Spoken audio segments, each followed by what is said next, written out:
আজকে বানাবো mutton yakhni pulao. মাটনটাকে marinate করে 1 ঘন্টা রেখেছি দই দিয়ে। এতে দিয়েছি স্টার আনিস, ছোট এলাচ, বড় এলাচ, লবঙ্গ, মৌরি, জিরে, ধনে, শাহজিরা, দারচিনি, আয়দান ফ্রুট, তেজপাতা, জয়িত্রী। এরপরেই দুটো গোটা রসুন একটু থেতো করে নিয়েছি, একটা পেঁয়াজ 1/4 করে নিয়েছি, 10টা মতো কাঁচা লঙ্কা 1/2 করে নিয়েছি, 1 টুকরো আদা থেতো করে নিয়েছি। একটা সাদা কাপড় আগে থেকেই প্রিপেয়ার করে রেখেছিলাম পটলি বানানোর জন্যে। মশলাগুলো কাপড়ের মধ্যে দিয়ে ওটাকে একটা পটলির মতো বেঁধে নেব। পটলিটাকে টাইট করে বেঁধে নেব যাতে মশলাগুলো বাইরে না বেরিয়ে যায়। এরপরে কাঁচা মশলাগুলো আমি এমনিতেই দিয়ে দেবো, ওটা পটলির মধ্যে দেওয়ার দরকার নেই। এর মধ্যে দিয়ে দিলাম যেগুলো কেটে রেখেছিলাম, আদা, রসুন, লঙ্কা, পেঁয়াজ। তারপরে মাটনগুলো অ্যাড করব আস্তে আস্তে। ঘি অ্যাড করব, এটা পিওর গাওয়া ঘি। এবার লবণ অ্যাড করব। এখানে আমি 1.5 কেজি মতো মাটন নিয়েছিলাম, সেখানে আমি সাদা তেল অ্যাড করলাম। সাদা তেল আমি অ্যাড করব 3 বড় টেবিল স্পুন। তারপরে আমি একটু ফ্লেভারের জন্য হালকা গোলাপ জল আর হালকা বিরিয়ানি ফ্লেভার অ্যাড করলাম, যাতে খুব সুন্দর একটা গন্ধ আসে।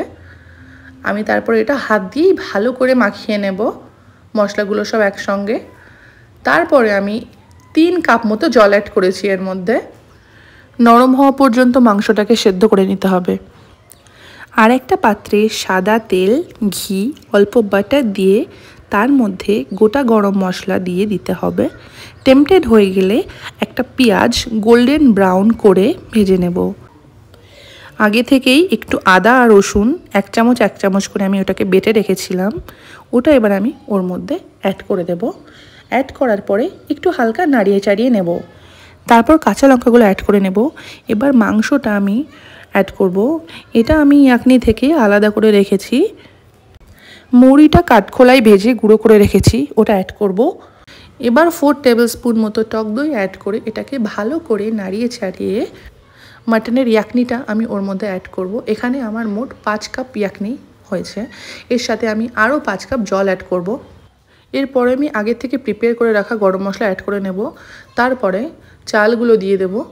চালটা আমি আগে থেকেই ভিজিয়ে রেখেছিলাম। এবার স্বাদ মতো লবণ আর অল্প চিনি দিয়ে পোলাওটাকে দমে বসিয়ে দিতে হবে, মাঝে মাঝে চেক করতে হবে। রাইসটা কুক হয়ে যাওয়ার 15 মিনিট পরে আমি ঢাকনাটা খুলছি। এবার মাটন ইয়াকনি পোলাওটা পরিবেশনের জন্য তৈরি। আপনারাও রেসিপিটা দেখে বাড়িতে বানান আর খেয়ে কমেন্ট করুন কেমন ছিল। ধন্যবাদ আপনাকে ভিডিওটা শেষ পর্যন্ত দেখার জন্যে।